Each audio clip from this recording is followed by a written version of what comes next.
Good afternoon to all our listeners and viewers of the NDC Heartbeat podcast. Happy to have you on this beautiful Sunday afternoon in Grenada. And I want to welcome all those who are listening on radio via WeFM, Vibes FM, Spice Capital Radio. We have 100.5 FM out of Labbe in Grenville. We also have Ride Along out of Brooklyn, New York. And of course, we have the NDC Facebook platform and our YouTube channel. So, join us today. It's the Heartbeat for another production.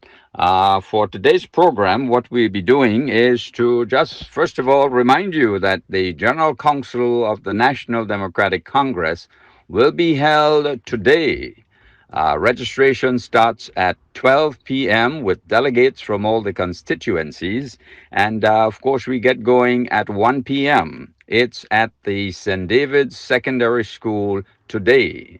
The National Democratic Congress General Council, which is the prelude to convention early next year.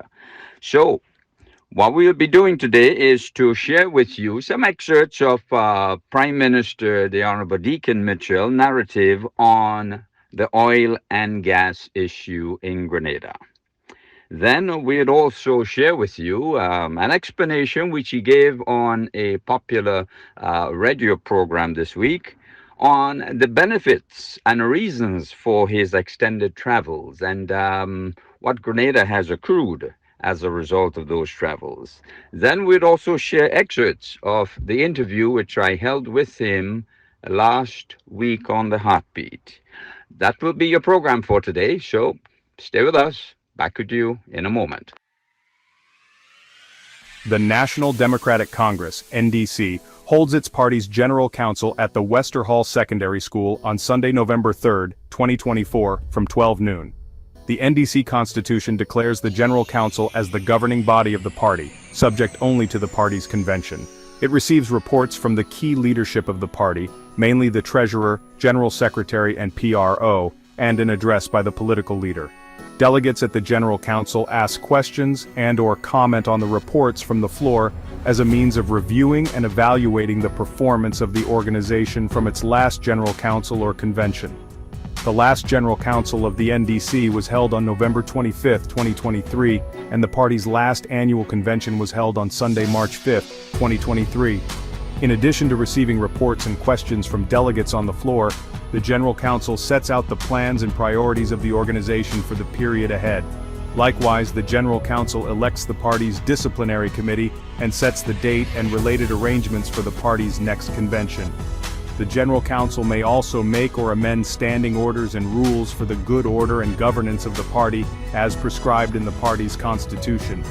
Each organ of the party is prescribed a specific number of delegates to the General Council. Delegates are party members in good financial standing, selected by their respective party organ, such as constituency branches, polling division groups, overseas chapters, National Executive Council, NEC, National Women's Arm, and the National Youth Arm. The General Council is closed to the public and media. It is a closed-door session for party members only, in good standing and selected by their respective organs as delegates to the General Council. The General Council is not just a meeting, it is a symbol. It symbolizes the NDC's dedication to participatory governance. The NDC Women's Arm invites you to our annual dinner on Friday, November the 29th at the Trade Center Annex. Enjoy an unforgettable evening with a glass of wine, live band entertainment, and a chance to win special door prizes. Tickets are just $150 for singles and $250 for couples, with proceeds supporting hurricane relief and the WASH program. Tickets can be purchased from the constituency branches or simply contact Heather on St. John Street at 415-4763. Don't miss out on this special event. For more information, call 403-7701 or 449-5872. And here's the exciting part. The top ticket seller will have the honor of dancing with the Honorable Deacon Mitchell, Prime Minister of Grenada, Carriacou, and Petite Martinique. Get your tickets today from the constituency branches or call Heather at 415-4763. See you there. Okay, welcome back. And I omitted to inform you that we'll be sharing with you excerpts from the St. David's 50th anniversary continuing celebrations, which was held yesterday. And so we'll show you some excerpts of that. So we'll get the show going. Here now are excerpts of the 50th anniversary celebrations held out in St. David's.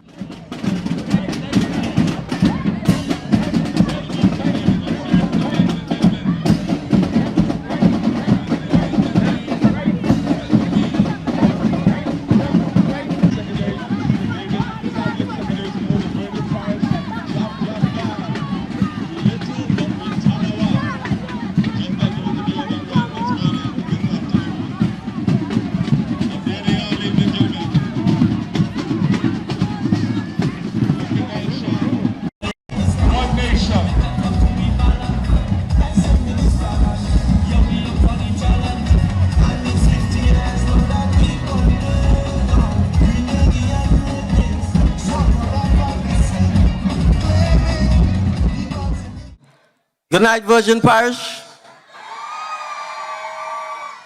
Now, this is the culmination of our 50th anniversary of independence, our golden jubilee. Coincidentally, the color I'm wearing is golden. It's our golden jubilee. And in case you didn't know it, it's the official color of the Virgin Parish, St. David. So I'm happy to be with you this evening as we bring the curtains down on what has been a fantastic 50th anniversary celebrations of independence.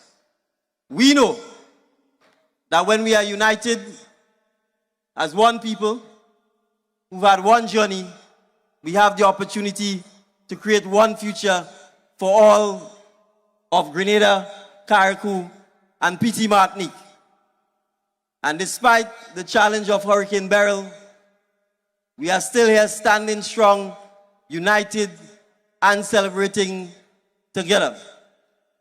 So I want to recognize the Cabinet of Grenada for supporting the National Organizing Committee, Dr. Crawford, Ms. Carvalette, and her team for putting on a fantastic year-long celebration to mark our 50th anniversary. For all of the parishes, Carriacou and Petit Martinique in the house. Carriacou and Petit Martinique in the house. Good. St. Patrick in the house. St. Mark in the house. St. John. St. John. Big parish. Big parish, you have to be big. Big parish. St. George's. Capital, St. George's. We forget anybody?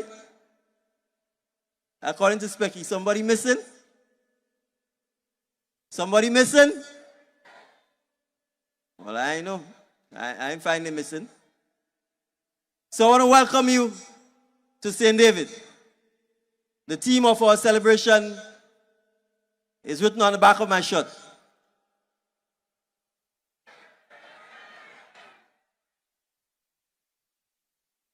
Y'all can see it?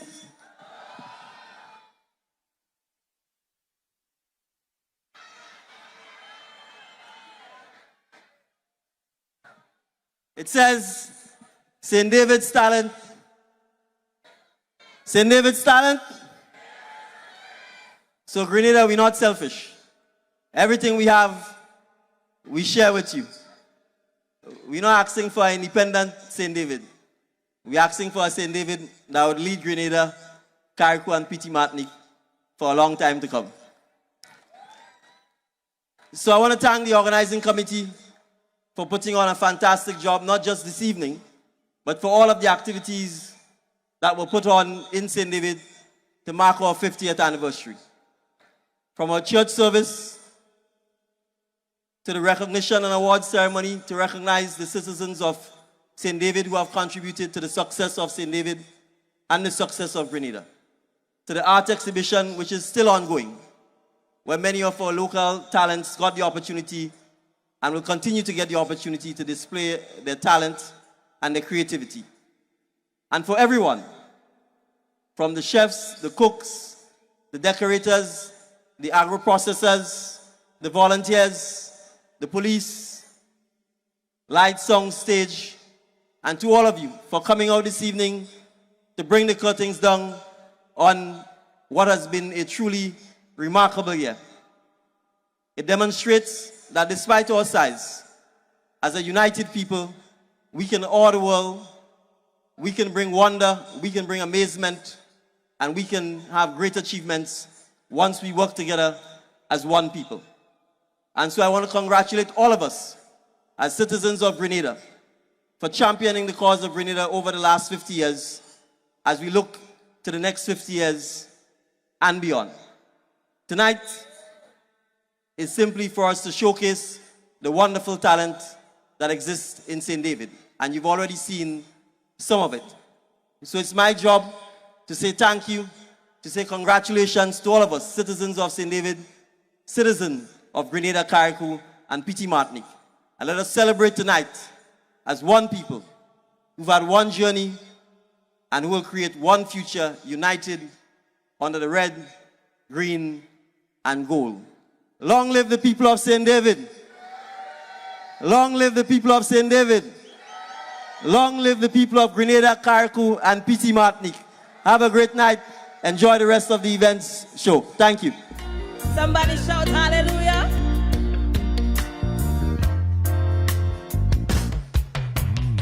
People are dying daily, not knowing their true purpose. Let me introduce you. Let me introduce you to Jesus, the one who God sent to save us. Believe in him, stay focused. Seek ye first and his righteousness, and he will handle the rest.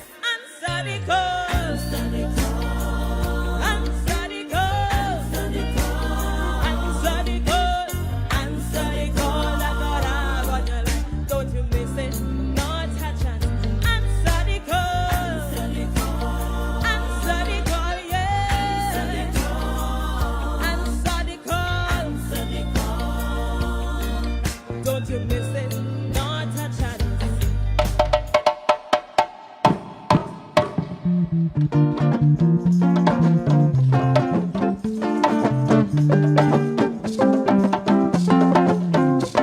Grenada, the island of spice, has everything in it that's nice. And when you think of beauty spots, Grenada really has a lot. You can visit the Grand and have bathing picnics and romance. You can relax on the sand and have a beautiful sunset. We are from Grenada, if you please, the spice island of the West Indies. We are happy, peaceful, brave, beautiful and healthy in every way, and a warm sunshine every day. We are from Grenada, if you please, the spice island of the West Indies. Over, under, over, under. This young girl in Bel Island, tell them better their position. They spy the character and they hold them. Oh Lord, mommy, mommy, I'm being patient. I have me belly and going station. You telling people I climb your window. Going to pick up me Bible and me black candle. Right now we dey in a suggest and they cannot test.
Oh Lord, oh Lord, oh Lord.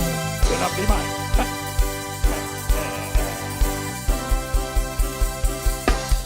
When I say I'm fed up with her, all you feel is joke I'm making. I don't want to hit on love, but sometimes I keep debating. She say she only lover, she only friend. We make our way, market with men. As you can have a drink, wake up and I make our way. Come on, sing it. Do not everything complete, man, and so on, no man. What I do wrong again, Lord? Tell me what I do wrong again. Tell me what I do wrong again. People calling me name, Lord. Lord, Lord. They say I on again. They push a button, the garden in a pocket, put the fruits in a bucket. But the girl she keep on complaining. When I do it, he said put your back into it. Oh Lord, how I try, he ain't calling with a. What I do wrong again, Lord? Tell me what I do wrong again. Tell me what I do wrong again. 74, yes, we get we independent. And we start progressing as this by style. A nation of power and beauty in abundance. Each year is another reason to smile. Brandon's BBC vision, not forgetting that's way. Sufficient to smile your troubles away. Sandy Island paradise, so truly some little gem. That's why trouble crushers call us heaven. Our wonderful nature, flora and fauna, sparkling water with our force and soil. Good night, Las Angeles. As we bring the curtain down, let's take one celebration. Day.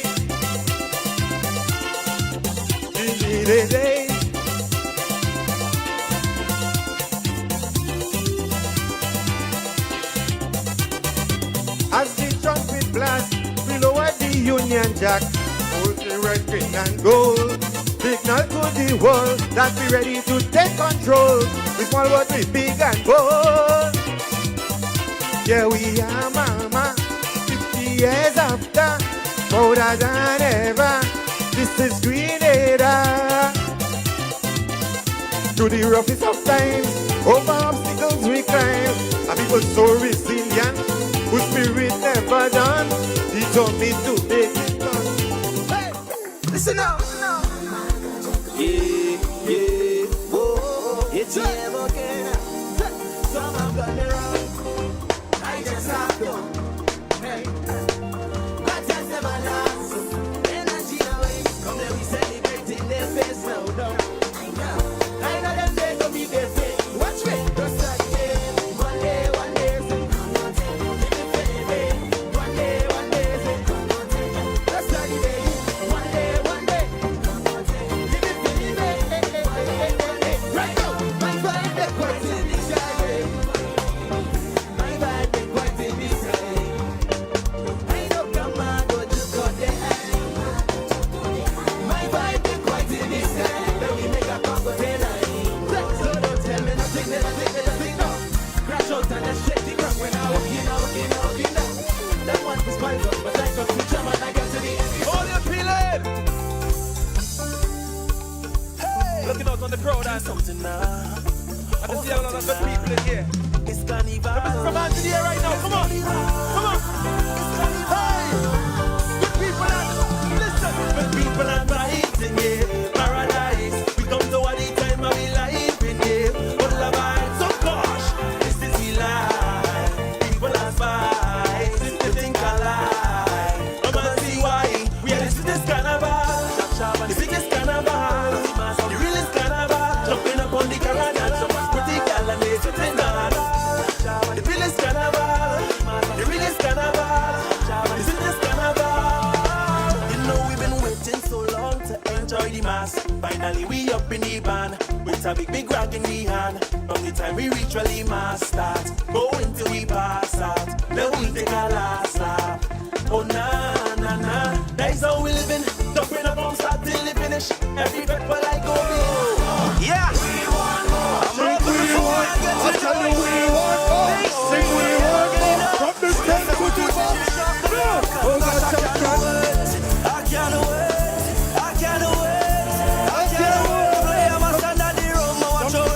go shell it. We go make a say in a discipline. I can't wait. I can't wait. I can't wait. To hold it fence and shake it down. I already run out of patience. Soon as I reach a year, Ramadan. Hey, hold it fence. Shake it. Hold it fence.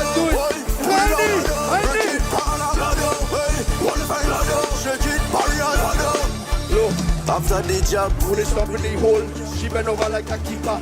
Catch all of my balls. What a wonderful feeler, yeah. She man get vexed until I want to leave. Long time he get run out cause he but he know it agrees. but if you up in the sky, yeah, just like an umpire. After somebody, after somebody, hey, we cannot get enough. Everybody singing up. That's what I'm talking about. The National Democratic Congress, NDC, holds its party's General Council at the Wester Hall Secondary School on Sunday, November 3, 2024, from 12 noon. The NDC Constitution declares the General Council as the governing body of the party, subject only to the party's convention. It receives reports from the key leadership of the party, mainly the Treasurer, General Secretary and PRO, and an address by the political leader. Delegates at the General Council ask questions and/or comment on the reports from the floor as a means of reviewing and evaluating the performance of the organization from its last General Council or convention. The last General Council of the NDC was held on November 25, 2023, and the party's last annual convention was held on Sunday, March 5, 2023. In addition to receiving reports and questions from delegates on the floor, the General Council sets out the plans and priorities of the organization for the period ahead. Likewise, the General Council elects the party's disciplinary committee and sets the date and related arrangements for the party's next convention. The General Council may also make or amend standing orders and rules for the good order and governance of the party as prescribed in the party's constitution. Each organ of the party is prescribed a specific number of delegates to the General Council. Delegates are party members in good financial standing, selected by their respective party organ, such as constituency branches, polling division groups, overseas chapters, National Executive Council, NEC, National Women's Arm, and the National Youth Arm. The General Council is closed to the public and media. It is a closed-door session for party members only, in good standing and selected by their respective organs as delegates to the General Council. The General Council is not just a meeting, it is a symbol. It symbolizes the NDC's dedication to participatory governance. The NDC Women's Arm invites you to our annual dinner on Friday, November the 29th at the Trade Center Annex. Enjoy an unforgettable evening with a glass of wine, live band entertainment, and a chance to win special door prizes.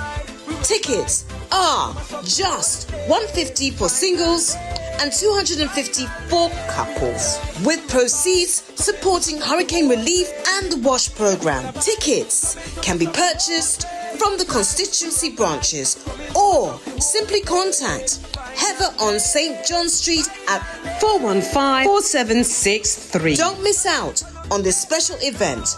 For more information, call 403-7701 or 449-5872. And here's the exciting part. The top ticket seller will have the honor of dancing with the Honorable Deacon Mitchell, Prime Minister of Grenada, Carriacou and Petit Martinique. Get your tickets today from the constituency branches or call Heather at 415-4763. See you there. Here now is the Prime Minister's narrative on the topical oil and gas issue. So the oil and gas technical working group that has been appointed has been feverishly at work. As you'd appreciate, one of the challenges we faced was ensuring that we were satisfied that we had all of the documentation pertaining to this issue. And their work, therefore, has been ongoing. They have retained a legal consultant. They've required some. They've also retained some technical consultants. And we have sought in recent times to engage with GPG. So there's been some exchanges of correspondence with them. We expect that in the coming months we will look to sit with them and get a clear understanding of their understanding of the current contractual obligations that they have to us and all contractual obligations that we have to them. I want to point out that GPG would have been awarded certain blocks, but there are other blocks within our territorial space that we need to also look at. But in order to do so, we need to make sure that we put the right legislative policy and financial regulations in place so that Grenadians can benefit, if at all, are there any hydrocarbon deposits of a commercial and exploitable nature within our waters. So what we are seeking to do is to make sure that when the technical working group comes back to Cabinet with recommendations, that the recommendations will be things that are clear, transparent, that we can indicate to the public what the process is, etc., etc. So it's a lot of rigorous, highly technical work, hence the reason for a technical working group, to be able to get us to the point where we can come back to the public to say, this is what we found, this is what we understand the government's contractual obligations are, this is what we understand GPG's contractual obligations are, this is how we will expect to move forward. Or alternatively, if we can't move forward, then to be able to advise us that we can't move forward. And as a result, those are the steps we need to be able to take to address. So the work is ongoing. I would expect that we would probably have members of the technical working group come back to the media with a full briefing before the end of the year. The National Democratic Congress, NDC, holds its party's General Council at the Wester Hall Secondary School on Sunday, November 3, 2024, from 12 noon. The NDC Constitution declares the General Council as the governing body of the party, subject only to the party's convention. It receives reports from the key leadership of the party, mainly the Treasurer, General Secretary, and PRO, and an address by the political leader. Delegates at the General Council ask questions and/or comment on the reports from the floor as a means of reviewing and evaluating the performance of the organization from its last General Council or convention. The last General Council of the NDC was held on November 25, 2023, and the party's last annual convention was held on Sunday, March 5, 2023. In addition to receiving reports and questions from delegates on the floor, the General Council sets out the plans and priorities of the organization for the period ahead. Likewise, the General Council elects the party's disciplinary committee and sets the date and related arrangements for the party's next convention. The General Council may also make or amend standing orders and rules for the good order and governance of the party as prescribed in the party's constitution. Each organ of the party is prescribed a specific number of delegates to the General Council. Delegates are party members in good financial standing, selected by their respective party organ, such as constituency branches, polling division groups, overseas chapters, National Executive Council, NEC, National Women's Arm, and the National Youth Arm. The General Council is closed to the public and media. It is a closed-door session for party members only, in good standing and selected by their respective organs as delegates to the General Council. The General Council is not just a meeting, it is a symbol. It symbolizes the NDC's dedication to participatory governance. The NDC Women's Arm invites you to our annual dinner on Friday, November the 29th at the Trade Center Annex. Enjoy an unforgettable evening with a glass of wine, live band entertainment, and a chance to win special door prizes. Tickets are just $150 for singles and $250 for couples, with proceeds supporting hurricane relief and the WASH program. Tickets can be purchased from the constituency branches or simply contact Heather on St. John Street at 415-4763. Don't miss out on this special event. For more information, call 403-7701 or 449-5872. And here's the exciting part. The top ticket seller will have the honor of dancing with the Honorable Deacon Mitchell, Prime Minister of Grenada, Carriacou and Petit Martinique. Get your tickets today from the constituency branches or call Heather at 415-4763. See you there. They're taking 5 and 6 of them traveling anywhere the part of the world, first class tickets. Thousands of US dollars per person. Your money, not their money. But they're telling you nothing and they give no accounts. But we go find out, sisters and brothers. We go find out. The person complaining, I won't say persons, no, I'm saying person, singular. Complaining because in Grenadian language, they're jealous. That's the first point. You see, when they used to go on their private trips, using private jets, I'll tell you something that people don't appreciate in Grenada. The email address of the Prime Minister is a state email address. It's not a personal email address. So when I demit office, assuming the email address remains the same and so on, whoever is my successor will have the same email address. And they will have access to the prior emails. So when they were on their private jets, with whoever they were, they didn't care to tell Grenada about where they were going or what they were doing. In my case, I'm as transparent as they come. So from the time I leave the airport to wherever I am, to where I come back, you've seen it on social media, and you understand what it is I'm going there to do. But I also want to deal with the reality. So that's the first thing. We are not traveling too much. And I will speak for myself, first of all. I'm the chairman of CARICOM. Grenada is also a member of the OECS. Grenada is also a member of the United Nations. And we have to understand that we are an independent country. We are a state. I always say, it's either you're a country or you're not. And when you're a state, you have international and regional obligations, legally binding, that you have to commit to. And you have to represent your country. That's one. Two, the government's policy, save for those international and regional organizations and groups that we are part of. And therefore we must take part and support the activities, the conferences, the issues we need to discuss, most of which are there to support Grenada and to help us economically, socially, and otherwise. Let's say CARICOM, for example. I'm the chairman of CARICOM, which means I need to travel on CARICOM business. Do we see what's going on in Cuba? Do we see what's going on in Haiti? Do we not understand that there's something called diplomacy? And that you need to be able to lobby to help our brothers and sisters in Haiti, help our brothers and sisters in Cuba. That requires you to be there in person. Do we not see that when we had the Guyana, Venezuela challenge, that we had to travel to St. Vincent to help our brothers within the region ensure that things didn't escalate? That's our job. That's why you travel. Second, Grenada is a dot in the globe with 100,000 people. If you are not at the table, if you're not in the conference room, if you're not in the hallways, nobody cares about you.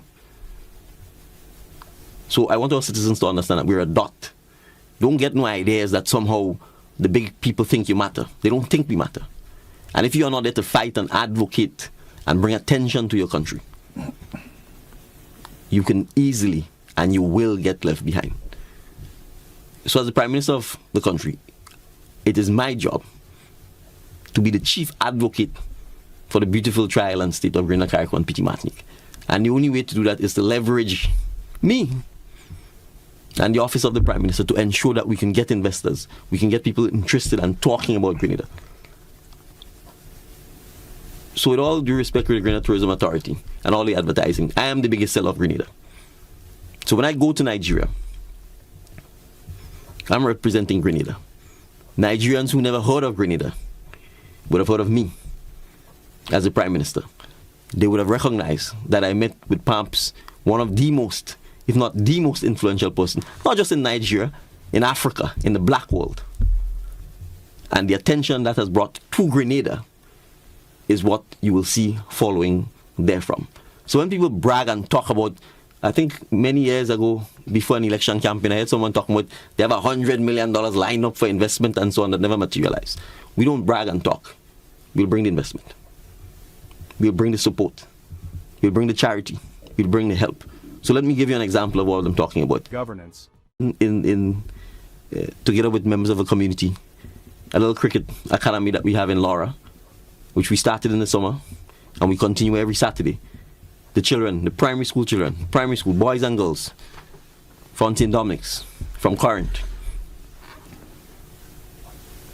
from St. Teresa's, come down to Laura to learn how to play hardball cricket, real cricket, with 2 coaches.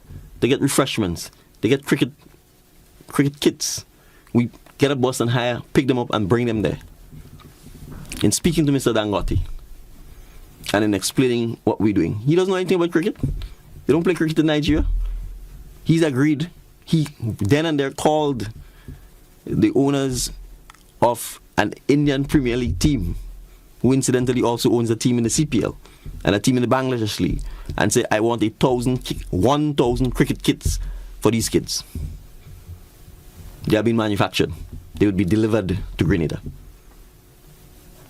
That is why we travel.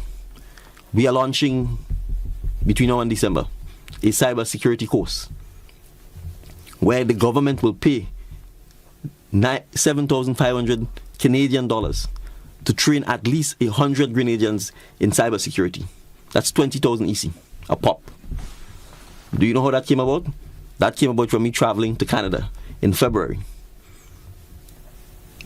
to mark our 50th anniversary of independence at a diaspora event in Canada, where the Minister for International Development from Canada attended and met with me.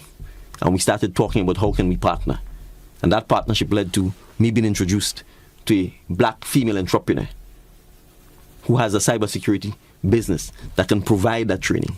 But not just provide the training, has guaranteed us that when they complete the training and they are certified, they will find employment for these young people, where the starting salaries are 2,000 and 3,000 Canadian dollars a month. You know what the minimum wage in Grenada is? It's $1,200, give or take. We are starting a 5 to 6 month training period once you're certified, where you can start to work. In Grenada, you don't have to leave the country once you have a laptop and high-speed internet. So that is the kind of things we do. And that is why you have to travel. Because if you do not, you will not get foreign direct investment into this country. Nobody will know where Grenada is. Nobody will want to invest here. Nobody will want to travel or come here. Do you know the Chobani brand yogurt? They sell it at real value. I met the founder and owner of that company while in New York. We talked about how can we partner. They do a lot of retreats. These are companies that employ thousands of people. Multi-million, billion-dollar companies. They do their management leadership retreats. They look for places. We said to their staff, come to Grenada. We have hotels, we have the conference facilities, etc. Those are the things we are working on so that we can actually promote and sell Grenada and help to bring business here. That is why people need to travel. So we need to understand, do you think if we were not good members of CARICOM, supportive of our brothers and sisters, actively involved, that the kind of solidarity and response that we got post-burial will happen? Do you think if I never attended CARICOM meetings, I was never there because I didn't want to go to St. Kitts, or I don't want to go to the Bahamas, or I don't want to go to Belize or Trinidad, that the first people to land there would have been RSS soldiers from Barbados or Antigua or elsewhere? So I know our citizens know that. And so the comment about travel, we know the source it is coming from. It is the same source that feels they should have had the monopoly on travel, that they should have had the monopoly on power. Right? But they've had it for the better part, and they've been involved for the better part of 80% of Grenada's 50 years as an independent country. Since 1984. We're in 2004. So they've had a good run. I don't think I need to say anything further. The National Democratic Congress, NDC, holds its party's General Council at the Wester Hall Secondary School on Sunday, November 3, 2024, from 12 noon. The NDC Constitution declares the General Council as the governing body of the party, subject only to the party's convention. It receives reports from the key leadership of the party, mainly the Treasurer, General Secretary, and PRO, and an address by the political leader. Delegates at the General Council ask questions and/or comment on the reports from the floor as a means of reviewing and evaluating the performance of the organization from its last General Council or convention. The last General Council of the NDC was held on November 25, 2023, and the party's last annual convention was held on Sunday, March 5, 2023. In addition to receiving reports and questions from delegates on the floor, the General Council sets out the plans and priorities of the organization for the period ahead. Likewise, the General Council elects the party's disciplinary committee and sets the date and related arrangements for the party's next convention. The General Council may also make or amend standing orders and rules for the good order and governance of the party as prescribed in the party's constitution. Each organ of the party is prescribed a specific number of delegates to the General Council. Delegates are party members in good financial standing, selected by their respective party organ, such as constituency branches, polling division groups, overseas chapters, National Executive Council, NEC, National Women's Arm, and the National Youth Arm. The General Council is closed to the public and media. It is a closed-door session for party members only, in good standing and selected by their respective organs as delegates to the General Council. The General Council is not just a meeting, it is a symbol. It symbolizes the NDC's dedication to participatory governance. The NDC Women's Arm invites you to our annual dinner on Friday, November the 29th at the Trade Center Annex. Enjoy an unforgettable evening with a glass of wine, live band entertainment, and a chance to win special door prizes. Tickets are just $150 for singles and $250 for couples, with proceeds supporting hurricane relief and the WASH program. Tickets can be purchased from the constituency branches or simply contact Heather on St. John Street at 415-4763. Don't miss out on this special event. For more information, call 403-7701 or 449-5872. And here's the exciting part. The top ticket seller will have the honor of dancing with the Honorable Deacon Mitchell, Prime Minister of Grenada, Carriacou and Petit Martinique. Get your tickets today from the constituency branches or call Heather at 415-4763. See you there. Today, our special guest is no other person than the Honorable Deacon Mitchell, political leader of the National Democratic Congress, Prime Minister of Grenada, and of course, the now sitting chairman responsible for CARICOM. Welcome to another Heartbeat. It's good to always have you on the set. Thank you, Terry. And good afternoon to all of your loyal listeners, and good afternoon to any new listeners who are tuning in to Heartbeat for the first time. We hope we have some new ones. It's a pleasure to be here. It's a wonderful Sunday afternoon in Grenada, and I want to extend a happy week to all of those who are going to be commencing the work week on Monday. Great. Well, thank you very much, and thank you for finding the time to be on the Heartbeat. I know that you have been for the entire week bouncing from one station to the other. How you do it and still keep up with the strength of governance, then you know the secret. But first of all, I want to congratulate you on this massive turnout in St. David's with the kids. You just seem to have a magic with the children. How did that go, and what are your expectations there? Well, first of all, one of the things, if you take my manifesto for St. David, you would see that one of the things we committed to doing is ensuring that our young people and families in general get the opportunity to have play parks, because we don't have any, or we did not have any. Mm-hmm. And that's one of the commitments I made, because I think I appreciate the value of exercise. I appreciate the value of family time spent in an entertainment, in an exercise, and in a healthy way. And so it's one of the things we committed to. And this is the first one that we've built at Lasajas. We have 4 more to do. We are going to be doing 2 in Malmont, one at the Malmont Pasture and one at the Malmont Big Yard, and then we move to Barrett, and then we move to Bellevue. So this is just the beginning of the play parks. We are hoping, obviously, that all of this will continue throughout the length and breadth of Grenada. And I think you saw the large number of children who came out with their parents, their grandparents, and it was really, really exciting to see. I think the kids were really happy to have this. It was colorful, it was fun, a lot of energy, a lot of activity, and that's what we want. We want to have wholesome family activities that our kids or teenagers, that parents, grandparents can have an opportunity to come and play. And automatically it led to an enhancement of Lasajas itself, because we now have benches in addition to the actual play park itself. We have a couple of benches that people can sit and have picnic on. We've got pavements, we've got some nutmeg shells, we did some work to stabilize the bank with the tires, so you have a bit of recycling taking place there as well. That's so great. we intend to bring this throughout Grenada, and really it's just part of what we need to ensure that we can take care of the next generation of young people in Grenada. Well, this is really fantastic indeed, because there have always been complaints over many, many years that Grenada's green space is getting smaller and smaller for people to recreate and just sit in a quiet space sometimes and read a book or enjoy, the atmosphere. So congratulations on this initiative. Great.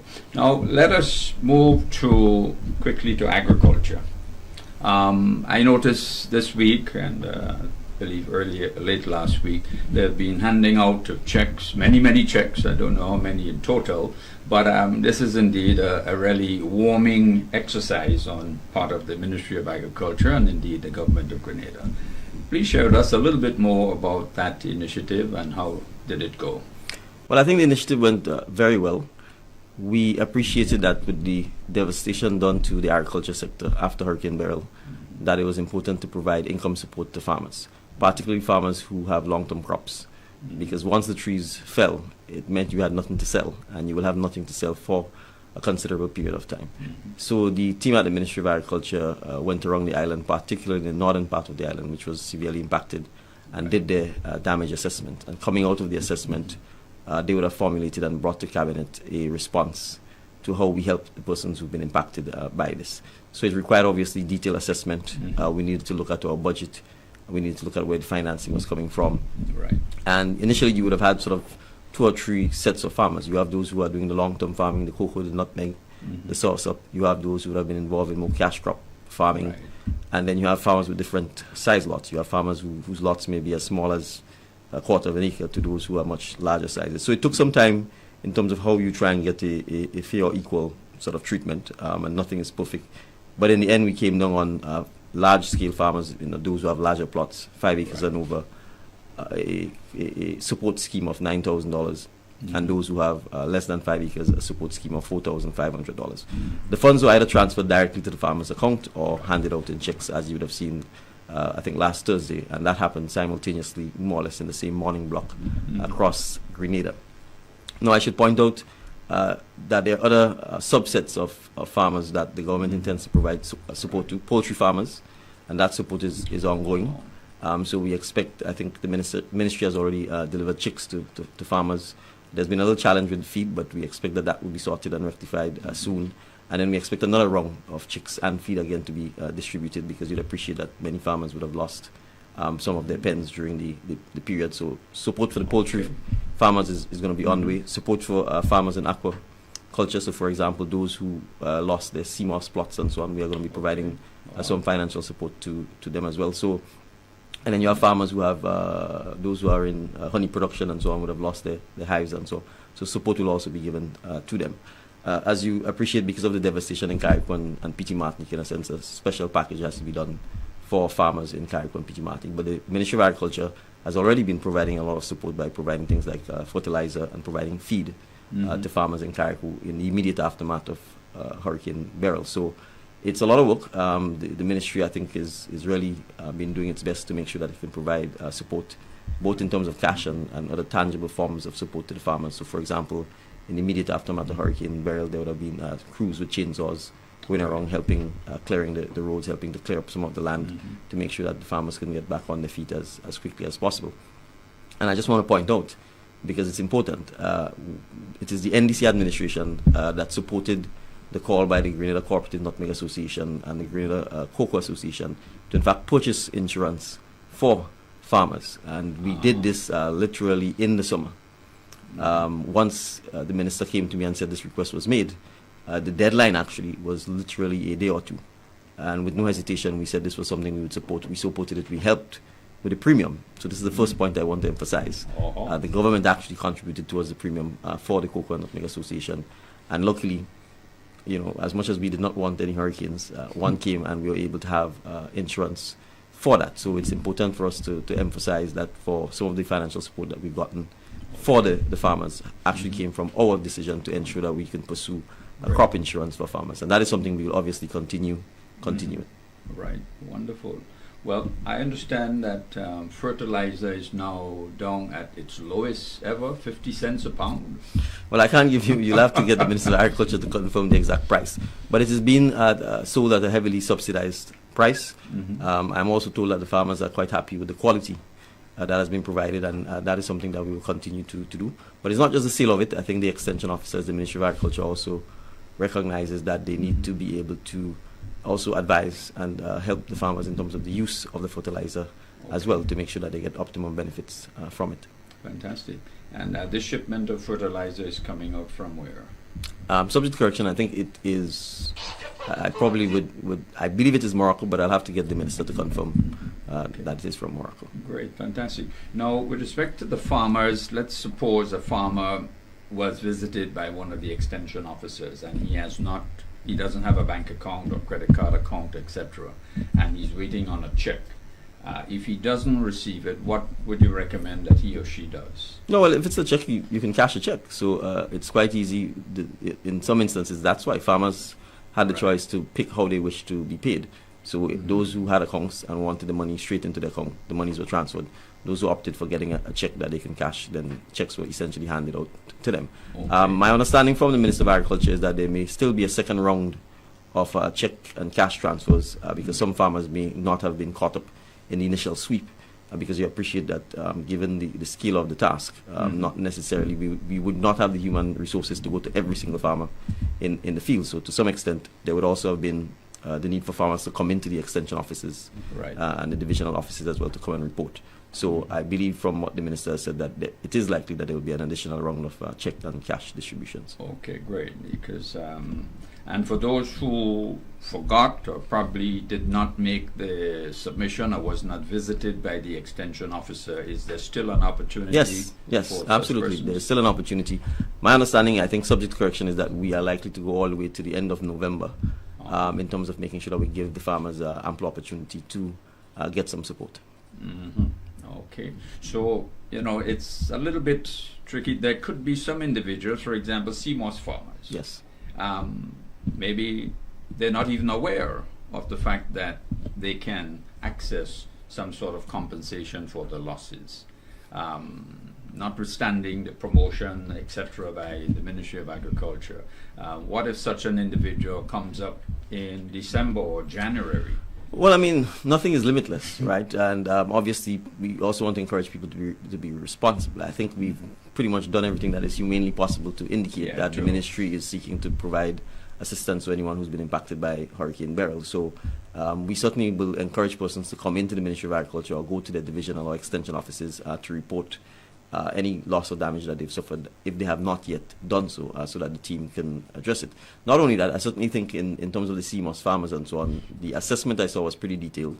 And I think the ministry, in any event, has records prior to Hurricane Beryl as to those persons who are involved in things like CMOS farming, because they've been providing technical support to a lot of the CMOS farmers with other programs, I think part of which, for example, involves training through the OECS, where a lot of the CMOS farmers have been provided with technical assistance in terms of how to grow, how to harvest, how to dry. So they should have a fairly accurate database of those persons who are already involved in CMOS farming. And if any of them were impacted and have not yet gotten some kind of assistance, I'm sure there's still an opportunity to do so. Okay. And the money's being paid out to farmers. Are there any conditions attached to these payments? There are no conditions. They're income support. So it's essentially to assist farmers who are in a position now, unfortunately, where they are not getting any income as a result of the fact that their crops or their land was impacted. So there are no conditions, but we obviously are encouraging them to invest it back into farming. But we expect that some of it will probably be used for income support. All right, fantastic. Okay, so now we want to switch a little bit to health. Yes. There's been in the news again, Mount Sinai signing an agreement with government. How do you see this relationship really benefiting and making a serious impact on the improvement of our healthcare in Grenada? Okay, so let me give a bit of context. We've indicated that we wish to construct a modern, new, smart climate hospital in Hopevale, in St. George, which essentially becomes the anchor for transforming the healthcare sector. Right. In order to do so, we think it's absolutely vital to ensure that we have international partnerships with us, because the aim here is to provide healthcare at a first-class international standard. Therefore, we need help. we need partnership to do so. So ultimately, the team that is leading this initiative has embarked upon a very ambitious plan to source, recruit, and ultimately enter into contractual obligations with an international partner. Mount Sinai was one of the 5, in a sense, entities who offered or tendered or bid to providing that sort of long-term partnership with us. But as part of that, so I'm giving examples. We had entities like Interhealth, which operates a hospital in Turks and Caicos Islands. We had an entity called Burjil, which operates in Dubai. We had, in addition to Mount Sinai, there were other North American branded international hospitals which offered their services, like Cedar Sinai,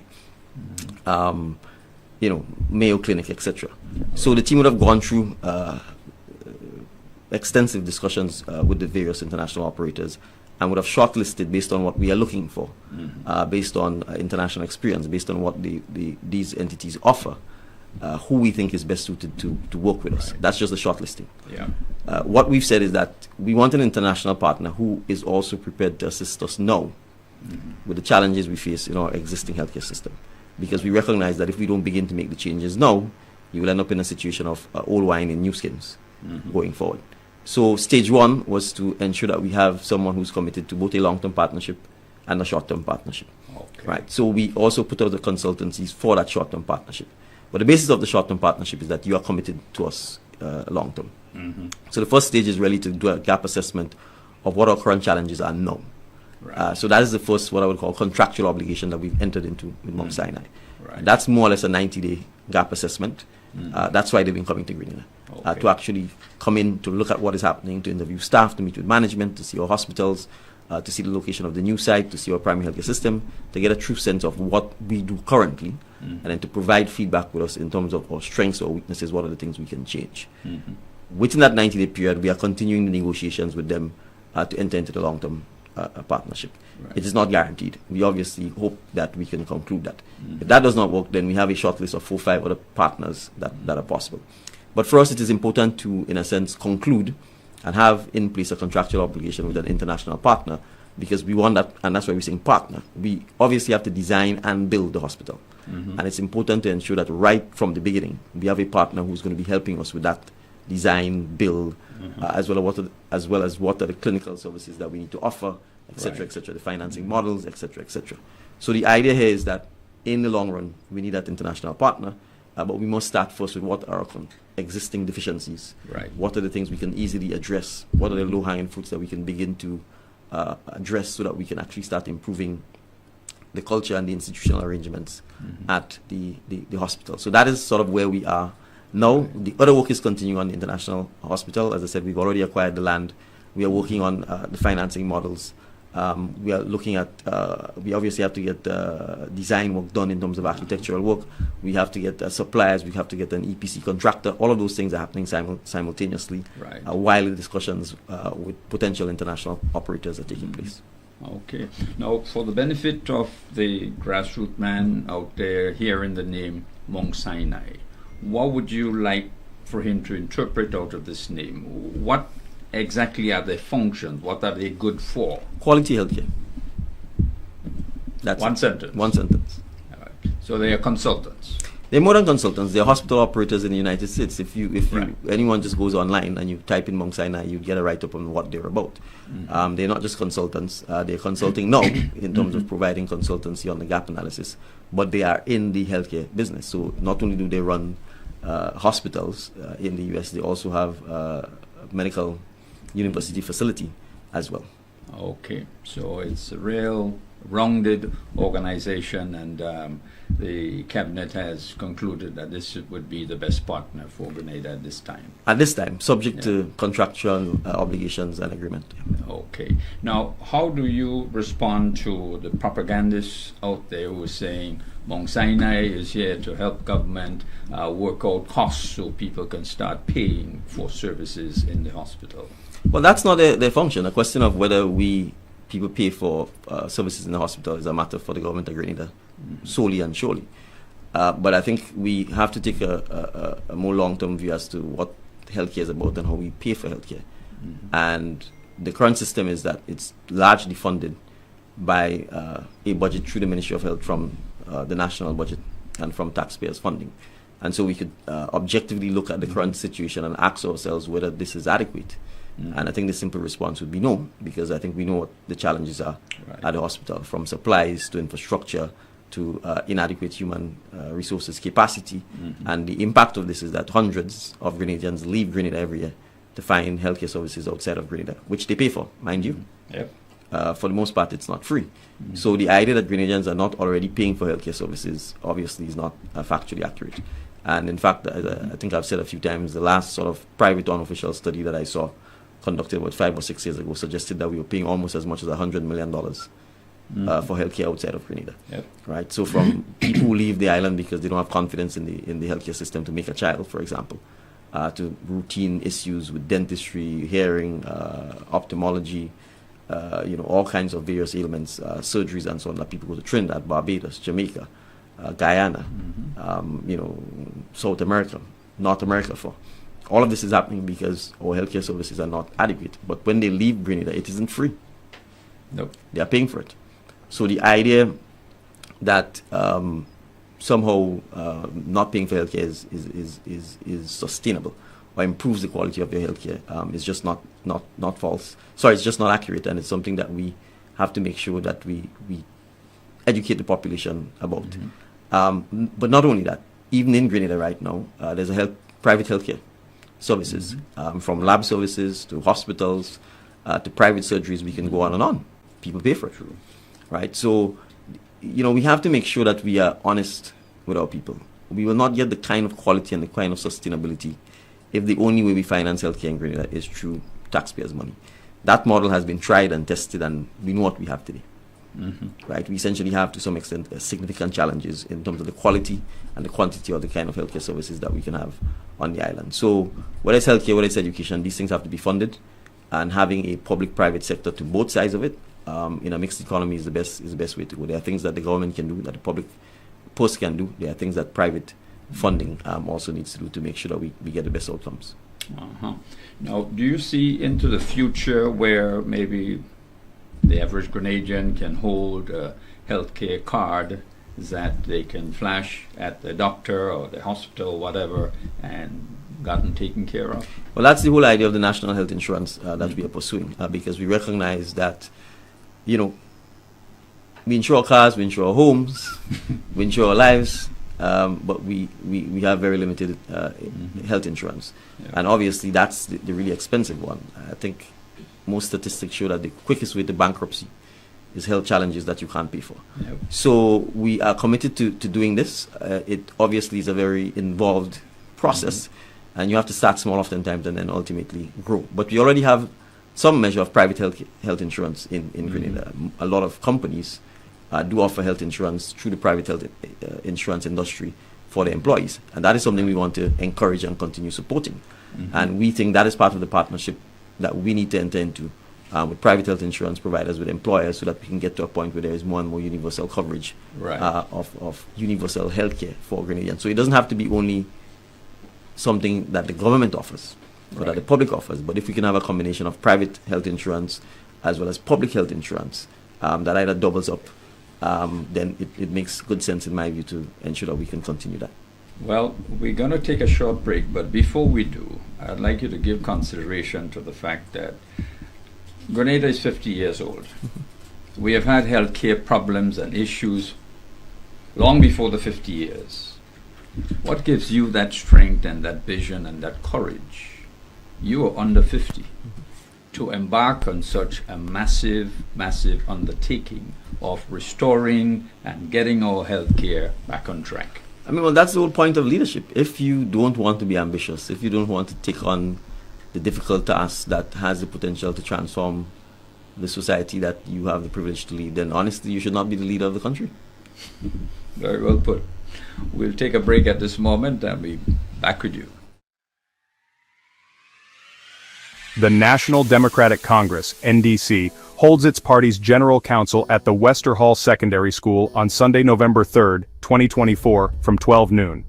The NDC Constitution declares the General Council as the governing body of the party, subject only to the party's convention.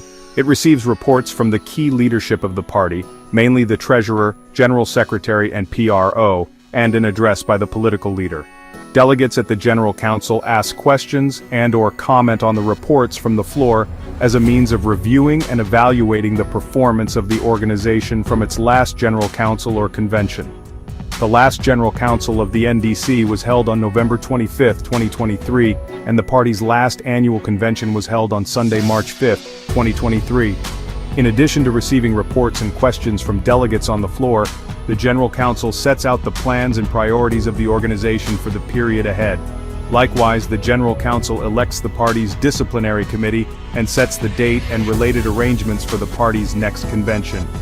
The General Council may also make or amend standing orders and rules for the good order and governance of the party as prescribed in the party's constitution. Each organ of the party is prescribed a specific number of delegates to the General Council. Delegates are party members in good financial standing, selected by their respective party organ, such as constituency branches, polling division groups, overseas chapters, National Executive Council, NEC, National Women's Arm, and the National Youth Arm. The General Council is closed to the public and media.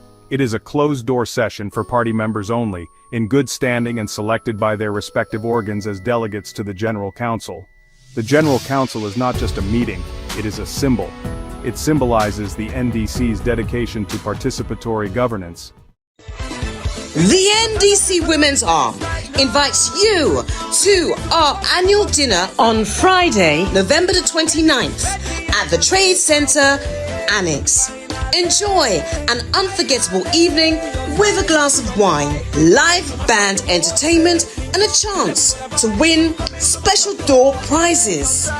Tickets are just $150 for singles and $250 for couples, with proceeds supporting hurricane relief and the WASH program. Tickets can be purchased from the constituency branches or simply contact Heather on St. John Street at 415-4763. Don't miss out on this special event. For more information, call 403-7701 or 449-5872. And here's the exciting part. The top ticket seller will have the honor of dancing with the Honorable Deacon Mitchell, Prime Minister of Grenada, Carriacou and Petit Martinique. Get your tickets today from the constituency branches or call Heather at 415-4763. See you there. Welcome back, and welcome back, PM, to the Heartbeat. Thank Great you. of you to take the time. We were chatting about this bold, transformative move of your government with respect to a new hospital, bringing in Mount Sinai Group, which is world-renowned in its hospital initiatives and so forth. And so please, if you can continue that trend of thought and share with us what gives you that courage and strength. Well, as I said, if you don't have ambition for your country, you shouldn't lead your country. If all you're trying to do is keep the lights on and keep it open, then honestly, you shouldn't be in the seat. That's, to me, not what leadership is about. That's what administration is about. So, given that Grenada is a young nation, only 50 years old, we have to project what society we are going to leave behind for the next 25 to 50 years. And we have to see what is a challenge now, a problem as an opportunity.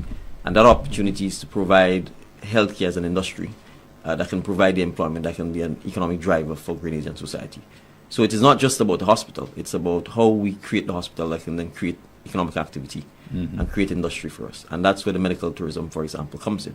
Because everybody has sand, everybody has the sun, everybody has beautiful climate, certainly in the Caribbean and in all of the Pacific Islands. Yep. So what is going to distinguish Grenada from the rest of the Caribbean? We have to have something that makes people want to come, and then more importantly, makes people want to spend their money when they're here. And then we have to ensure that we have the infrastructure that gives people the courage, the confidence that if they come to Grenada and something was happen to them, that they'll be taken care of. So that, in a sense, I think ticks two boxes. One, a large diaspora that has migrated over the last 40 years or 50 years and wants to retire back to Grenada. The major, I think, impediment for many of them doing so is the quality of our healthcare. Right. If we can fix that, you'll probably see a lot more pension money coming back in, a lot more remittances, a lot more retiring Grenadians investing in houses and businesses here. And they will not leave the countries to go back to pay for healthcare in the US or Canada or London. So that's one factor. Right. Two, from a tourism point of view, you have to have sustainable tourism. And that means you have to have add-ons beyond just people coming and lying on the beach or enjoying our cocktails or our food. You have to be able to say, okay, there are additional facilities that encourages people to come here. And I think we can talk about, as I've said repeatedly, when people travel, they tend to be more adventurous.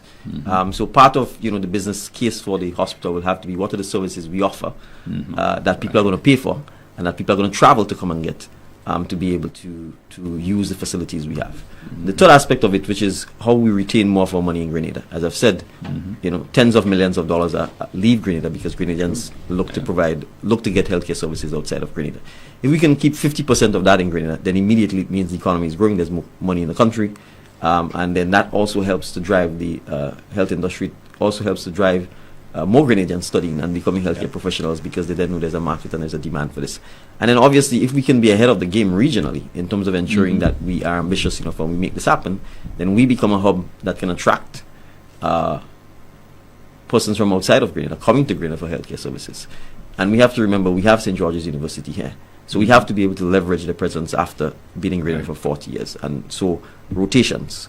Right now, it's impossible really to do a rotation at the St. George's Hospital. Yeah. And we need to be able to get to a point where the facility we have can allow the rotations to take place. Because what it means is that there's a higher probability some of these students will stay and practice in Grenada and therefore help boost the human resource challenges we have. And they're all areas of emerging public health and research that has to happen. So with the university, with a first-class medical facility, with hotels, with convention centers, it also drives what I call research and education tourism. Because one of the challenges we face here is that we don't get enough conventions, we don't get enough research and educational type tourism because we don't have the facilities. And that is part of what we have to also look at as well. So from our perspective, this is not just only about healthcare, but this is about the economic development of the country in the long run. Yeah, because the spin-offs from such an initiative will be enormous. Absolutely enormous indeed. Yes. Great. Well, okay. Now, your chairmanship, CARICOM, how is that going? What are your objectives for your 6-month stint? It's going very well. It's been obviously from the get-go. I commenced the chairmanship on the 1st of July, and we had a hurricane on the 1st of July, right? So that's one. Obviously, the impacts of climatic events featured prominently. We were still able to bounce back from that and host the CARICOM Heads of Conference meeting here.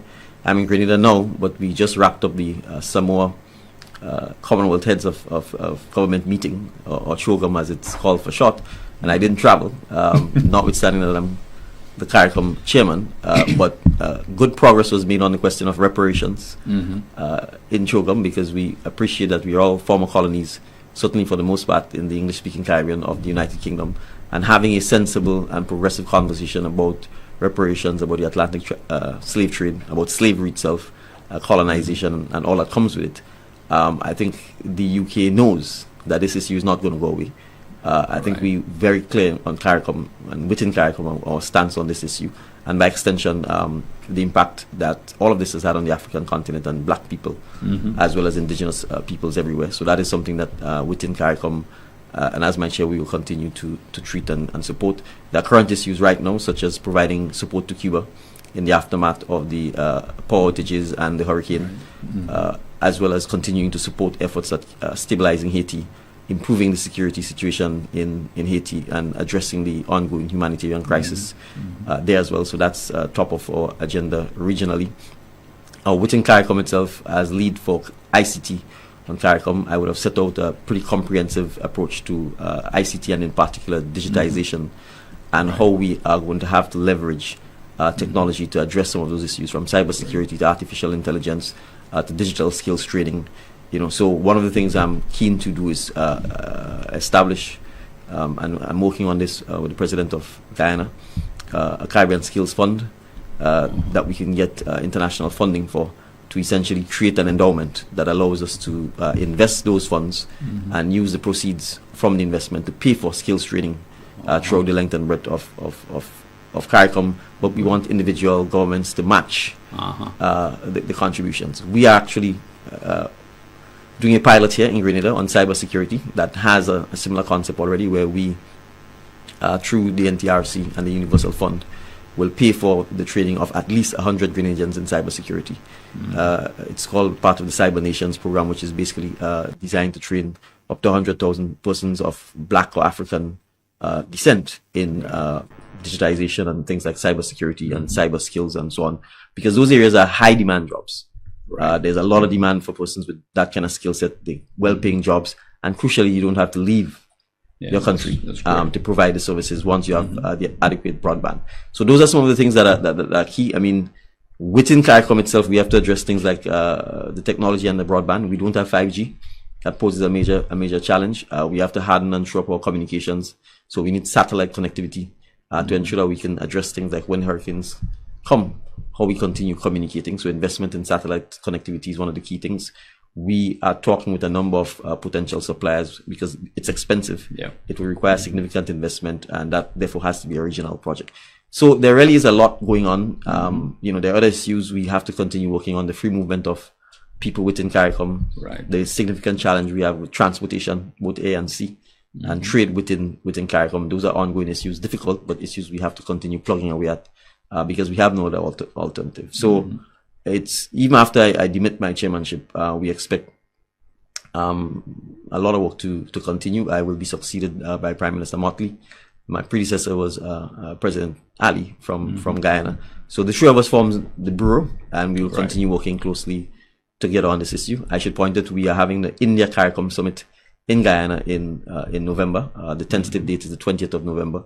So I'm likely to co-chair that with the Prime Minister Modi of India. So there are a lot of things happening within CARICOM. We are excited.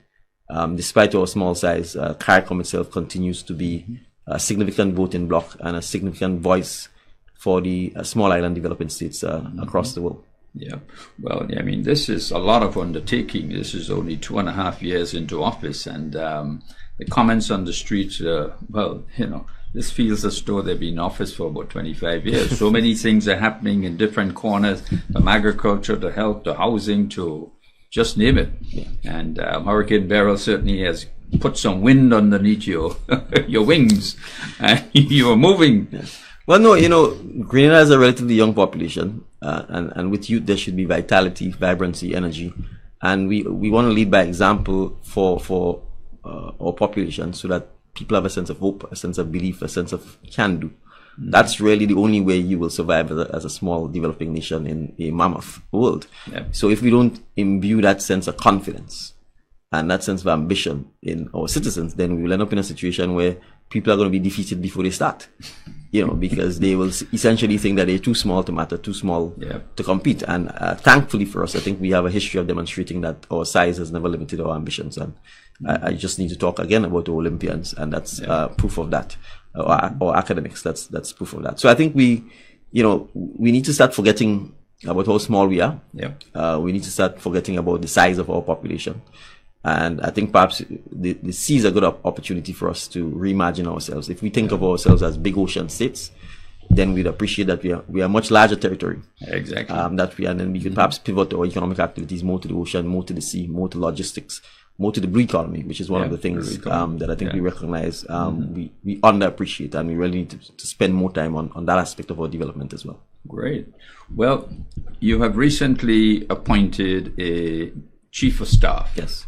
What are your expectations for this office, and what do you expect to accomplish from this appointment? Well, essentially, it's an aid to the Prime Minister to ensure that the office of the Prime Minister and me become more effective. One of the challenges with leadership, and especially with our small communities, and the style of politics that has, in a sense, been encouraged over the last 40 years, is that you can become very granular. Very distracted and very fixated on small little things, because everyone comes to you, you are trying to fix every little problem, and therefore you have no strategic vision. And a country that doesn't have strategic vision is going to fail, because what is going to happen is that you're going to run around trying to out every little fire, and then 10 years would have passed, and you look back and you ask yourself, what have you accomplished? So we need to ensure that the Prime Minister, first of all, is able to spend time on strategic things that will make a difference in the medium to long term. So to some extent, having a chief of staff is designed partly to ensure that we have someone who could address a lot of the burning little issues that we need to be able to treat with that. That's one. And then to make sure that there's greater cohesion and reporting Right. Between the intersectors of the government itself, because you have cabinet office, you have ministries, you have PSs, you have the prime minister's office, and sometimes things may be decided at a policy level, at the prime minister's office, at the cabinet office, but it doesn't filter down. And we don't have sufficient reporting, sufficient follow-up to make sure people understand the policy, to get their feedback, to follow up and so on. So it's part of that sort of initiative that the Office of Chief of Staff will be treating with to make sure that we have additional follow-up, additional oversight, additional reporting, that when the cabinet says something's a priority, and that we don't say it's a priority, and then everybody runs back to their desk, and then 6 months later, the priority was not addressed.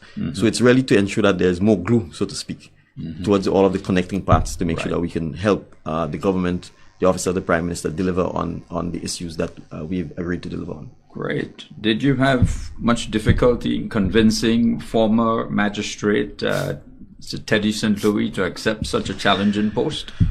I would say Mr. St. Louis is a patriot. He is someone who deeply believes in the good of Grenada. And once I asked him to serve, I think once the family agreed, he had no hesitation in saying yes to the request. And this is what we want to encourage. We want to encourage Grenadians to serve. It doesn't have to be in politics. To serve the public, to serve your community, to serve your church, to serve your school. We want us to go beyond just simply saying, I go to work and I come home. We want you to care about what's happening to your village, care about what's happening to your community. That's the only way we will improve. You see, if we are not engaged socially with what's going on in our community, then we wouldn't recognize that there are perhaps children who go hungry. Or an old person who doesn't have anyone to look after her or braid her hair or help feed her and so on. And, you know, what goes around comes around. If we don't care for the least privileged or the most disadvantaged amongst ourselves, that's a hallmark of the kind of society we have. So we obviously want to have less and less of those persons. And the only way to do that is for us to have the empathy and the care and the concern for what goes on in our villages, what goes on in our schools, in our workplace, in our parishes. So we really do want to encourage more of that. I think we're seeing more of that. We saw the volunteerism coming out of Hurricane Beryl, and we want to continue that spirit of community, that spirit of giving. And that way it allows us, I think, to nip in the bud antisocial behavior, or at least pay attention to persons who might be struggling with whatever issues, because there is that sense of community and that sense of engagement and community spirit. Great. Well, because I notice Queen's Counsel, Dr. Francis Alexis, has spoken rather highly of Mr. St. Louis, and I certainly endorse all his comments and sentiments. So my congratulations, not just to him, but to you and your cabinet for making such a wise and confident choice of an individual who has impacted the lives of many, many Grenadians in his service as a magistrate. So congrats on that. Thank you. I want to go a little bit to education. There has been some recent hiccups with respect to the teachers, age-old issue which you have taken on with great courage. What is the status with it, and what would you like to share to the general public regarding temporary teachers and the issues and challenges with the union? Yeah, well, first, I think I would say that the status, as far as I understand, is that the hiccup over some teachers, mostly temporary teachers, not being paid has been resolved. But I want to make the point that, as you said, this is a age-old challenge. It appears, frankly, from my perspective, that save for this administration, no administration has ever attempted to even take on this issue to try and create a more efficient system. And we need to make sure that we appreciate the administration that is supportive of teachers, that certainly attempts to address with alacrity any of the concerns that they may raise. So I think anyone who's experienced a teaching service, and I did, because I taught for 2 years. In fact, the Minister of Finance also gave me his example, that when you hired as a temporary teacher, and the word temporary here means, like in my case, I'm not a career teacher. I was hired straight out of TAMCC to go back and teach in presentation at Brothers College. I wasn't paid until January. And you started when? And I started in September. September, whoa. The Minister of Finance told me in his time, it took 6 months before he was paid. Ooh. Right. And I think the union leadership knows very well that this is a perennial challenge. Certainly since we've come into administration, we've sought as much as possible to reduce the time that this takes. Now, they know the system. They know that it starts from a vacancy in a school, and a principal and a district education officer, and the Department of Public Administration and the Public Service Commission. You've counted the 5 entities already, right? And then we ain't get the finance officer in the Ministry of Education. We ain't get to the Ministry of Finance. That's about 7 different entities or 7 stops. Right? And that's assuming it's a one-way street.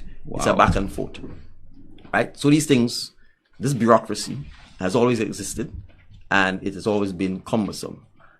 We are committed to ensuring that we can review the system and find ways to simply streamline this and make it a lot more efficient. Right. And that's really our commitment to the teaching service, but it's also a commitment, I think, to persons who work for the government. That a lot of the bureaucratic stuff, we have to ask ourselves, are there valid reasons for them? And if they're not, to eliminate them so that we can make the process more efficient and quicker.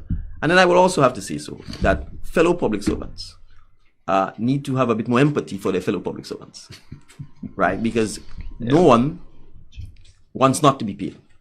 It is not the Minister of Education who has to write the checks. It is not the Minister of Education or the Prime Minister who has to do anything to facilitate the payment of teachers. And the union knows that. And they've been around this problem forever. So to somehow try and make it seem as if it is the Minister of Education's fault that teachers are not being paid, frankly, is a red herring. And it's disappointing. Having said that, as I said, we are the policymakers, and whenever there are challenges, it's our job to try and see how we can address that. But not everything could be addressed with a stroke of a pen, because you have these bureaucratic policies, you have rules, you have regulations, you have legislation that have existed for a long time to address it. So our commitment is to try and ensure that we can minimize the time frame between when persons are actually asked to commence work, and certainly in the context of temporary teachers, and the time frame within which they're paid. A lot of it is people simply not doing what they're supposed to do, from getting certificates to verify people's qualifications, from getting people's NIS number or their birth certificate, all of these things that are required. So that has to be addressed. But I said, from a broader perspective though, making the bureaucracy more efficient is always a task, and it is something that obviously we always have to pay attention to make sure that you don't have slippages and so on.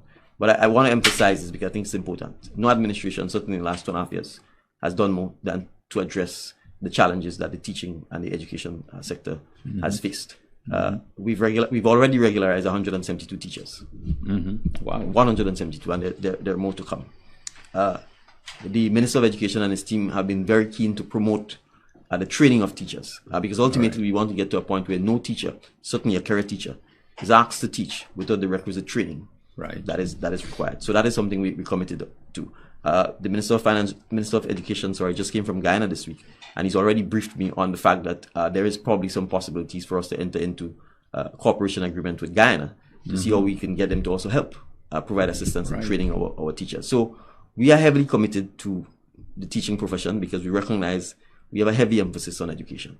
And in a sense, in that role, the teachers are absolutely pivotal towards the kind of transformation that we need. They first need to be transformed. Right? And the union leadership also needs to recognize that it too has to play a progressive leadership role in transforming education. Because at the end of the day, all of the teachers have children too. And the teachers, as I have experienced at PTA meetings where teachers who are parents in the school my son attended openly admitted that when their children ask them questions about why certain things are happening in school and in our education system, they too struggle with the answers. So all of us, teachers, principals, union leadership, have to play a progressive role in ensuring that we can get the kind of consensus we need to transform the education system for the benefit of the next generation of Grenadians who are coming. We need to move away from an approach where the minute time there is a divergence of views or a disagreement, we escalate it into an industrial dispute without giving us the opportunity to sit down and talk through those issues. We will engage in too much of low productivity, non-productivity. If the minute time an employer and an employee don't see eye to eye on something, we wear red armband, we run to the streets, or we take protests. Because when you do that, you're not actually focusing on a solution to the problem. And I'm saying this to say in the context where there's delays or inefficiencies or bureaucracies within the system, protesting doesn't make it any faster. Spending the time on finding out what the problem is and how can we solve it certainly will make it faster. So I think it's important for us to be responsible in our leadership, responsible in our actions, because at the end of the day, Grenada belongs to all of us, not to me or the Minister of Education, to all of us collectively. There are hundreds of thousands of students in our school. And we have a collective responsibility to do it. So if the government fails, if there's a shortcoming, if there's inefficiencies that need to be improved, I'm the first to put my hand up and say, absolutely, we have to do better. But equally, we expect that the way in which we solve those things by talking about the problems, identifying the solutions, and then working together to try and get them done. Not trying to engage in a pissing contest and an ego grab to try and get public attention. Well, yeah, I mean, this has certainly been a major accomplishment within a very short space of time, because I think I heard you say that more or less all teachers have been regularized. No, not all. I said 172. 172. Yes, but, there's lots of. Are there many more to be regularized? I can't give you the numbers. Remember, there are hundreds, if not thousands of teachers, because you've got a significant number of schools on the island. So I can't give you the exact statistics. The Ministry of Education and the Department of Public Administration would be better place to provide that level of detail. But the regularization process is continuing, and I'm sure once we get to the next batch, that will be shared with the public. Okay, so it's a continuing process. Yeah. Okay, great. Well, time is quickly catching up on us, but I'd like you to just touch a little bit on housing. How are we doing in that area with Project 500 and Build Back Better, etc.? I would say housing is probably the greatest socioeconomic need that the country faces. Across all sectors of the society, from senior citizens to young people, from single mothers to families. And it is something that we have to treat with as a country. We've not really had any major housing policy, housing initiatives over the last 40 years, except for the homes that have been built, the apartments built through the kind compliments of the government and people of China. And people have been left essentially to fend on their own. So when we got into office, what we met was a housing repair program, which essentially, in a partly arbitrary manner, provided $17,000 worth of material, essentially lumber or board, to persons whose income, I think, was $1,200 or less. And that is essentially the program we met. And to supplement it, there were these brigades which were created because there was a recognition that when you provide the material to a senior citizen, $17,000 worth of wood or galvanized or what have you, if she doesn't have someone to build it, then the material is of no use and it gets wasted, or they sell it, or it sits there and disappears. So we've revamped this. What the ministry has sought to do is really, so initially in the first year that system continued because the avalanche of requests and demand has been unrelenting. So certainly for the first year, the ministry sort of continued with that program.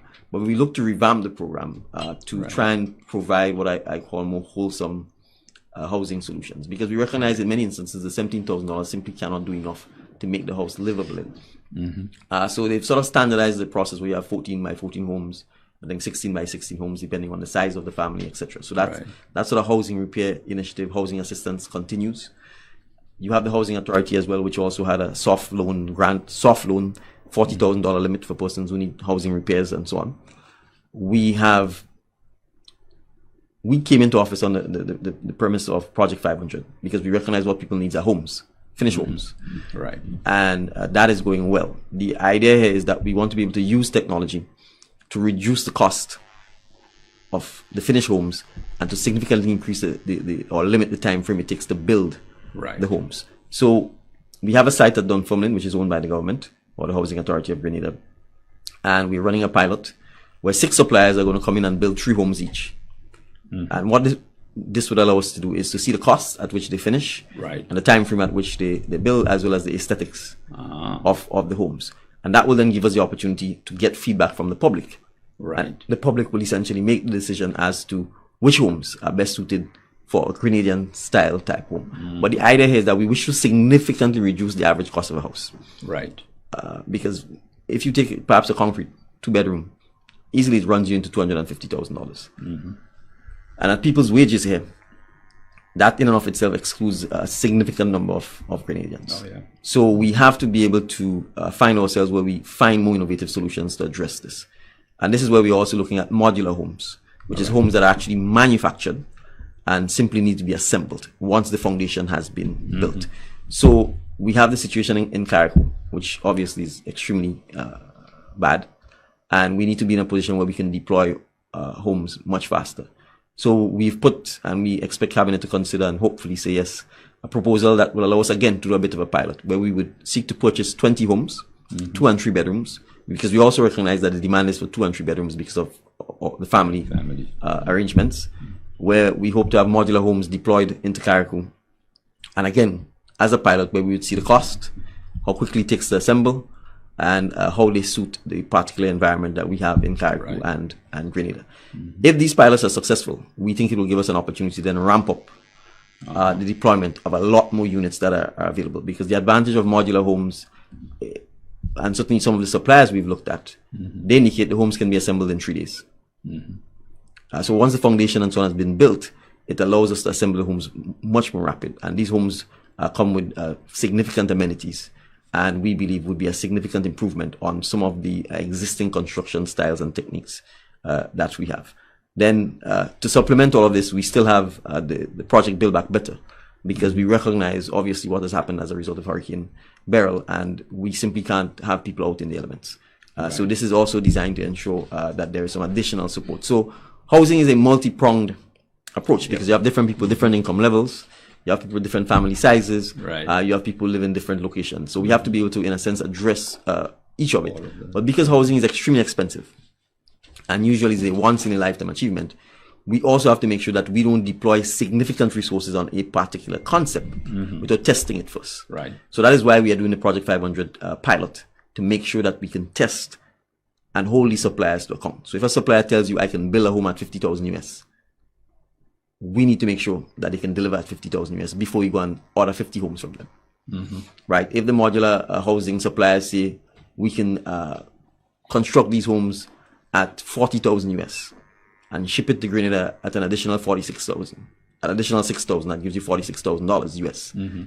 We want to make sure that when we order the 20, we don't then get an invoice for 80,000 US. That, and then when it lands and it says it's built to category 4 or 5 hurricane standards, that it can take the rainwater harvesting, that once you build the foundation, you can erect it, and erect it in 3 days.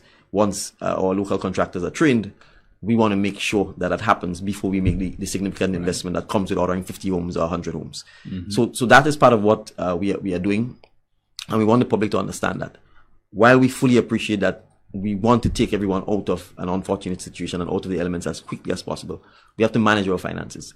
It will not make sense to spend. It will not make sense to spend hundreds of millions of dollars simply building small wooden homes in a patchwork, piecemeal, rushed fashion that cannot withstand the next hurricane season. We will be doing everyone a disfavor and a disservice, including the very persons who were impacted by Hurricane Beryl, or whose current housing situation is not real. But I want to emphasize this, all of this is taxpayers' money, and we simply can't give homes away. A home is something that everywhere in the world, people work long and hard to build, to acquire, because it's a source of wealth, it's a source of generational wealth. And we have to appreciate that for persons who are completely indigent and who simply cannot afford the homes, we have a duty to take care of them. But for persons who are young, who have the capacity to work, the capacity to earn income, what we are trying to do is make housing more affordable and of higher quality for them. But the homes have to be paid for. And we have to encourage people to understand investing, to understand wealth creation and generational wealth. Because that's the only way in which the next generation of Grenadians will get affordable housing. And I will conclude by giving this example. That is precisely why we said we needed to sell the homes that were built with the compliments of the government of China. Now, the land was provided by the government of Grenada and the Housing Authority. These homes were built by grant funding. But by selling the homes at significantly reduced prices, on average 45,000 for a single bedroom apartment, and I believe 75,000 for a double bedroom. First of all, I want to take that in context. You're probably getting a used vehicle that's 10 years old for 45,000 EC dollars. You are getting an entire apartment, concrete, no bathroom, no plumbing, closet, toilets, tiled finishes, glass enclosures in terms of bathrooms and so on, that you can use for the rest of your life at $45,000. That your children can inherit for the rest of their lives at $45,000. The same for the $75,000. You buy a car, after 2 or 3 years, there's no value. You have to maintain it. You have to buy tire. You have to buy insurance. You have to, etc. I'm just giving comparisons and the choices we need to make. But what that allows us to do as the government and as the Housing Authority is that by collecting the funds from this, it gives us the opportunity to go buy land or to go build another land so that we can create more housing for persons who don't have it or for the next generation of Grenadians. Right. And that is what an economy is about. Contrast that with saying give away the homes. So you give it away. Where's the government going to get revenue to build another 100 homes from people? Well, the thing is, it was never given away before. Precisely. But I'm making that point to say that's why we have to make sure that our people understand and that we honest with them, and that they appreciate their role in helping the economy and helping the next generation of Grenadians. Because what we've done, in effect, in selling the homes is that the credit unions, the banks, are able to use the liquidity that is sitting in their bank that they can't turn over, that they can't make any money on, Right. by pumping that into the economy, by giving the loans, by being able to get a return, and in effect, by having those funds given to the housing authority so that the housing authority can create more economic activity. Right. And how does that happen? By engaging in more construction. By engaging in more construction, you're buying more materials, sand, gravel, you're hiring contractors, you're employing people, and that is how the economy grows. That is how we all become better off. Right? And it's important for us to understand that if we don't do that, we are going to be impoverishing our people. Right. Right? Indeed. We will not, the liquidity will not come out of a riser or come out of a greater cooperative bank. The housing authority will not have funds to be able to go and hire contractors and create employment. And we will not in the end have better quality and more homes for other Grenadians who currently don't have. That is what economic activity is about. That is why that is how you stimulate the economy. You give the homes away, nothing happens. The money stays at a riser. It stays at Greenland Cooperative Bank. Someone gets it, yes, and you may say they don't have to pay for it, but oftentimes you get it, there's no appreciation. There's no understanding then that you have to maintain it. There's no understanding then that you have to insure it. And crucially, the housing authority has no funds to start any further housing project. The building process. So housing, and because of obviously it comes from construction, is a crucial tool to driving economic activity. The more it's planned, the more it's systematic, and the higher quality it is, the faster it leads to improvement in people's economic circumstances, and the more it drives economic activity on the island. And that is why we have done this. And then it empowers the next generation of Grenadians to aspire and to have generational wealth because their parents can pass something on to them. Great. PM, I wanted to just touch a little bit on the equity aspect of the sale of these, the reference that you've made, and how the bank relates to that equity and make it easy to provide mortgages. Well, we're selling the homes at significantly discounted prices. Yeah. So automatically it means you are getting a loan and buying something that is far more valuable than you're actually Right. paying for it. So immediately there's greater comfort to the bank, Right. Because the bank knows that in a sense it's oversecured. Yes. Right. And then the other aspect of this is we want to keep the homes affordable. We don't want price gouging, because if you're buying something and you're paying less than it's actually worth, you Right. could then try and turn around and flip that and sell it and make a significant profit. We are not doing this to have that happen, because the aim is to make sure that housing remains affordable for our citizens, particularly those whose incomes are not very high or very significant. So one of the things we've also said to the commercial institutions is that if someone defaults, right, ultimately the government will guarantee the repayments, because it's an opportunity for us to sell the apartment to someone else, Right. who needs housing. So to that extent, we've de-risked the home significantly for the banks, Right. and the credit unions, so that they in fact could on lend to our citizens and help us create the economic activity that we want to see happen. So your government, in essence, is a guarantor. In essence, we are. Right. Great. PM, time has certainly run out on us. Wish we had more time to continue on. Let me therefore invite you to share with us your closing remarks. Well, again, thank you for having me on. It's been a pleasure, and yes, the time has run quickly. I think my closing remarks are really to say to Grenadians, at the end of December, the National Democratic Congress administration would have been in office for 2.5 years. And I think you can do a review of our performance and objectively assess how well or how bad we've done. We don't have scandals. We don't talk down and condescend to our citizens. We engage. We are happy to be criticized. We encourage criticism. We want what's best for our citizens. And so we are not going to hoodwink you. We are not going to transact you. We don't see you merely as a vote. We see you as citizens who are part of this process of building your country. And we are honored and privileged to have the opportunity to serve at your pleasure We know that you will audit us in due course, and you will come back with the scorecard, and you will have the opportunity, obviously, then to decide whether you continue with the forward progress that we think we need to make. I want to reiterate our commitment to building people, and to putting people first, because ultimately that's what nationhood is about, the persons and the citizens who live here. We are committed to ensuring that we protect and safeguard citizens who are vulnerable, who are disadvantaged, but in doing so as well, that we encourage them to uplift and to aspire and to want more. We want Grenadians to be ambitious. We want them to travel. We want them to see the world. We want them to have better education, better healthcare, better infrastructure, and we want greater unity amongst the citizens of Grenada, which is why we've taken on issues that were taboo, or issues that people didn't want to touch and which we buried, such as October 19th. That's why we took it on, because we recognize we have to help our citizens, particularly those of us who are younger, to help some of our older citizens to heal and to move on and to bring their talents to bear on the progress that Grenada needs to make over the next 25 years or the next 50 years. So that's why we talk about Vision 75. That's why we talk about the fact that you need to be strategic and you need to plan and you need to implement the plan, so that when we wake up 25 years from now, we can track our progress and be satisfied and happy with the things that we've been able to accomplish. Well, thank you so very much, Prime Minister, political leader of the National Democratic Congress, and also chairman of CARICOM. Thank you, sir. I believe you will have a very rich legacy when the time does come. Thank you for being part of the Heartbeat. Thank you. Been a pleasure indeed. Thank you all for also joining the Heartbeat today, and join us again next Sunday when we'll have another equally stimulating and invigorating conversation with another guest. So you be there so you can guess who it is. Thank you for being part of the Heartbeat, and I'll see you again next Sunday. Have a great Sunday afternoon.